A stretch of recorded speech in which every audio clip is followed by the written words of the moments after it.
जय श्री कृष्ण, राधे राधे। आइए सुनते हैं आज एकादशी पर गीता के 11वें अध्याय का महात्म्य। अर्जुन ने कहा, हे भगवान, मुझ पर कृपा करके अत्यंत गुप्त अध्यात्म विषयक वचन जो आपने कहे उनसे मेरा मोह दूर हो गया। हे कमल नेत्र, मैंने जीवों की उत्पत्ति और नाश का कारण और आपका अक्षय महात्म्य आपके मुखारबिंद से विस्तार पूर्वक सुना। हे पुरुषोत्तम, हे परमेश्वर, आपने जैसा कि मेरी इच्छा है। हे योगेश्वर, हे मधुसूदन, आप यदि मुझे उसके देखने योग्य समझें तो आप अपना वह अव्यय रूप मुझे दिखाइए। श्री भगवान ने कहा, हे पार्थ, नाना प्रकार के, नाना वर्णों के और नाना आकारों के मेरे सत सहस्त्र सहस्त्र दिव्य रूपों को देख। हे भारत, तुम वसु, रुद्र, अश्विनी कुमार, मरुदगढ़ और पहले कभी न देखे थे, ऐसी आश्चर्य से देखो। हे गुणकेश, चराचर सहित यह जगत देखो तथा और जो कुछ देखना चाहो आपके यहाँ मेरी देह में देख लो, परंतु इन नेत्रों से मुझे नहीं देख सकोगे, इसलिए मैं तुमको दिव्य नेत्र देता हूँ, उनसे मेरा दिव्य रूप देखो। संजय ने धृतराष्ट्र से कहा, हे राजन, इस प्रकार की कृष्णचंद्र जी ने अर्जुन से कहा और उसको दिव्य दृष्टि देकर अपना अलौकिक रूप दिखलाया। उस विश्व रूप के अनेक मुख नेत्र थे, उसमें अनेक सुंदर आभूषण तथा दिव्य आयुध सुसज्जित थे। देह पर दिव्य पुरुष, दिव्य वस्त्र थे, दिव्य गंध शरीर पर लगे थे।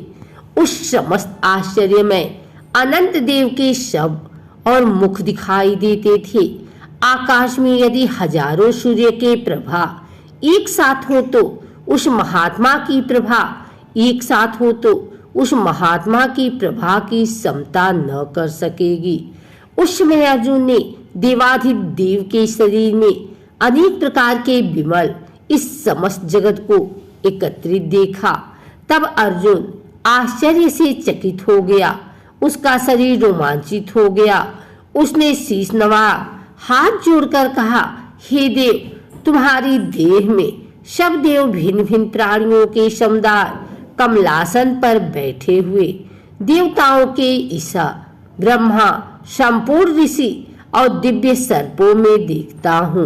हे विशेश्वर, तुम्हारे अनेक भुज, अनेक उदार, अनेक मुख, अनेक नेत्र हैं। तुम्हारा रूप अनंत है, तुम्हारे अंत तथा आदि को नहीं देखता, किंतु समस्त विश्व भर में तुम्हारा रूप देखता हूँ। तुमको किरीट युक्त गदा चक्रधारे, चारों ओर से देदीप्यमान तेजो राशि, सर्वत्र चमकते हुए अग्नि, सूर्य के भांति प्रकाशवान, दुनिरीक्ष और अपरंपार देख रहा हूँ। मेरे मत से तुम ही ब्रह्मा जानने के वस्तु, विश्व की महान आधार, नित्य सनातन धर्म के रक्षक, पुराण पुरुष हो।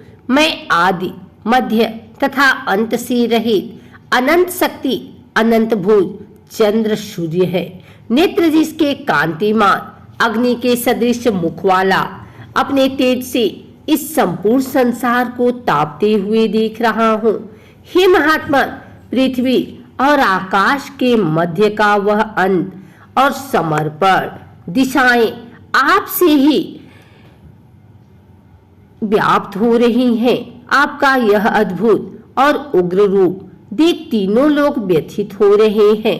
यह देख देवताओं के समूह तुम्हारी शरण आ रहे हैं। उनमें कितने ही भयभीत होकर हाथ जोड़कर तुम्हारी प्रार्थना करते हैं। महर्षियों और सिद्धों का समूह शवासित कहकर नाना प्रकार के तुम्हारी प्रशंसा कर रहा है। रुद्र, आदित्य, वसु, साध्य, विश्वदेव, अश्विनी, मरुद, पिता, गांधव, यक्ष, अशुर, सिद्ध, इनके संध विस्मित होकर आपकी ओर टकटकी लगाकर देख रहे हैं। हे महाबाहो, अनेक नेत्र, अनेक बाहों, अनेक जांघ, अनेक पर अनेक पेट, कराल दंतयुक्त तुम्हारा वह विशाल रूप देखकर सब अत्यंत भयभीत हो रहे हैं और मैं भी घबरा रहा हूँ। आकाश तब पहुँचते हुए प्रकाशमान, अनेक वर्षा से फैलाए हुए शुक मुख के जलने वाले विशाल नेत्र युक्त तुमको देखकर ही विष्णु मेरा जी घबरा रहा है। मुझसे धैर्य धरा नहीं जाता और चित्त स्थिर नहीं होता। हे दिविश, हे जगन्निवास, भयंकर दाढ़ों वाले और कालाग्नि के सदृश आपके मुखों को देखकर मुझे दिशाएं नहीं सूझती, मैं शांति नहीं पाता। अतएव मुझ पर दया करो। धृतराष्ट्र के दुर्योधन आदि पुत्र अपने साथ राजाओं सहित और भीष्म, द्रोण और कर्ण तथा हमारी ओर के मुख्य योद्धा बड़ी बड़ी दाढ़ों से युक्त विकास आपके मुख में शीघ्रता से प्रवेश कर रहे हैं और उनमें कितने लोग आपके दांतों में दबकर ऐसे दिखाई देते मानो उनका शरीर चूर हो गया है, जैसे नदियों की अनेक जलधाराएं समुद्र की हो रही हैं। वैसे ही ये मनुष्य लोक के वीर आपके प्रज्वलित मुखों में प्रवेश कर रहे हैं, अग्नि में पत्ते जैसे गिरते हैं। ये सब लोग भी अपने नाश के लिए आपके मुख में बड़ी तेजी से प्रवेश कर रहे हैं। विष्णु, जलते हुए मुखों से चारों ओर से सब वीरों को निगलकर आप जीभ चाट कर रहे हैं। आपकी तीक्ष्ण प्रभाएं समस्त संसार को तेज व्याप्त कर तृप्त कर रही है। यह भयानक रूप धारी कौन है? यह मुझसे कहो। हे देवेंद्र, आपको नमस्कार है, मुझ पर प्रसन्न हो। हे जगतकर्ता आदि पुरुष, आपको जानने की मैं इच्छा रखता हूँ, क्योंकि आपकी यह प्रवृत्ति मेरी समझ में नहीं आती। श्री भगवान बोले, संसार का नाश करने वाला मैं उग्रकाल हूँ, समस्त जनों का संहार करने के लिए आया हूँ। तुम्हारे युद्ध ने वीर जीवित नहीं रह सकेंगे, अतएव तुम उठो, शत्रुओं का संहार कर यश को लेकर इस समृद्धिशाली राज्य का भोग करो। हे साचिन, उनको मैंने पहले ही मार रखा है, तुम केवल निमित्त मात्र ही जाओ। मेरे मारते हुए द्रोण, भीष्म, जयद्रथ, कर्ण और योद्धाओं को मारो। घबराओ मत, युद्ध करो, तुम संग्राम में शत्रुओं को जीतोगे। संजय ने कहा। इस प्रकार से श्री कृष्ण जी के वचन सुन मुकुटधारी अर्जुन हाथ जोड़कर कंपित और भयभीत हुए साष्टांग प्रणाम कर नम्रता पूर्वक बोले, हे ऋषिकेश, आपके गुणगान करने से सब संसार प्रसन्न और प्रेम मग्न हो रहा है। राक्षस डरकर दिशाओं की ओर भागते हैं और सिद्ध आपको नमस्कार करते हैं। सो ठीक है। हे महात्मन, हे अनंत, हे देवाधिदेव, हे जगन्निवास, ब्रह्मा से भी श्रेष्ठ हो, आपको देवता क्यों न नमस्कार करें। व्यक्त आप हो और अव्यक्त भी आप ही हो, तथा इन दोनों से परे अक्षर भी आप ही हो। हे अनंत रूप, आप आदिदेव हो, पुराणतन पुरुष हो, विश्व के परमाधार हो, ज्ञाता हो और ज्ञेय हो। श्रेष्ठ स्थान आप हो, विश्व का विस्तार करने वाले आप हो।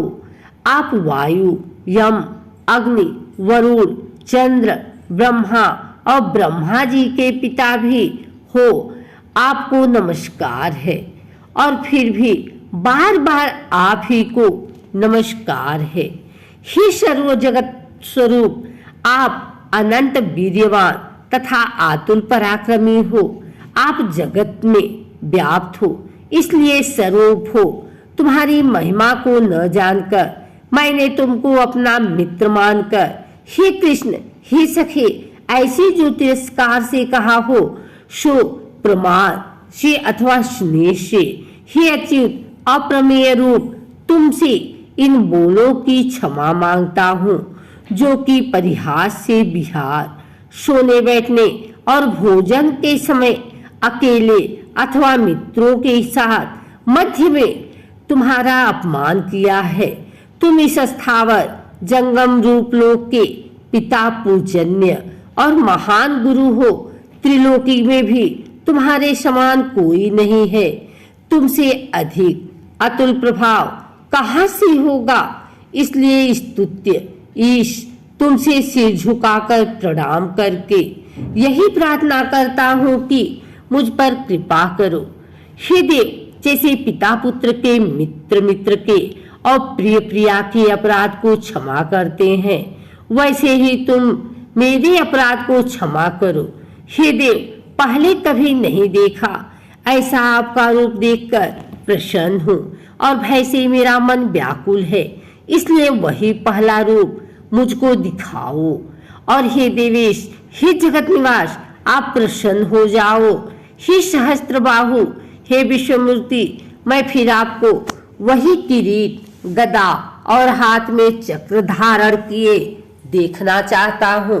श्री कृष्ण भगवान ने कहा, हे अर्जुन, मन प्रसन्न होकर यह तेजोमय, अनंत, आद और विश्वरूप अपने योग के प्रभाव से तुमको दिखलाया है, जिसको तुम्हारे अतिरिक्त इससे पहले किसी ने नहीं देखा था। हे कौरवों में श्रेष्ठ, मनुष्य लोक में तुम्हारे सिवा कोई वेदों के अध्ययन, दान, अग्नि, होम आदि और घोर तप करके भी यह रूप धारण किए मुझको नहीं देख सकता। मेरा ऐसा भयानक रूप देखकर तुम व्याकुल और मूढ़ न हो भी त्याग प्रसन्नचित होकर फिर तुम मेरे वही रूप देखो। संजय ने कहा। इतना कहकर श्री कृष्ण जी ने फिर चतुर्भुज रूप दिखलाया और सौम्य रूप धारण कर उस महात्मा ने अर्जुन को, जो भयभीत था, धीरज बधाया। अर्जुन ने कहा, हे जनार्दन, आपके सौम्य दिव्य मंगल रूप को देखकर अब मैं प्रसन्नचित हो स्वस्थता को प्राप्त हुआ। श्री कृष्ण जी बोले, हे अर्जुन, मेरा जो यह विश्व रूप तुमने देखा है, इसका दर्शन संभव नहीं है। देवता भी इस रूप के दर्शन की कांक्षा करते हैं। हे अर्जुन, जैसा रूप तुमने देखा, ऐसा रूप को वेद, अध्ययन, तपदान और यज्ञ आदि कर्म द्वारा देखना भी असंभव है। हे अर्जुन, हे परतम, मेरा जो ऐसा विश्वरूप है, इसको मनुष्य अनन्य भक्ति द्वारा जान सकते हैं और तत्व ज्ञान द्वारा इसमें लीन हो सकते हैं। हे अर्जुन, जो कोई मनुष्य मेरी ही भक्ति के लिए कर्म करते हैं, मुझे ही सर्वोत्तम मानते हैं, मेरी ही भक्ति रखते हैं, सब सांसारिक संगों से मुख फेर चुके हैं, संपूर्ण प्राणी मात्र से वैर त्याग चुके हैं, वे ही मुझको प्राप्त हो सकते हैं।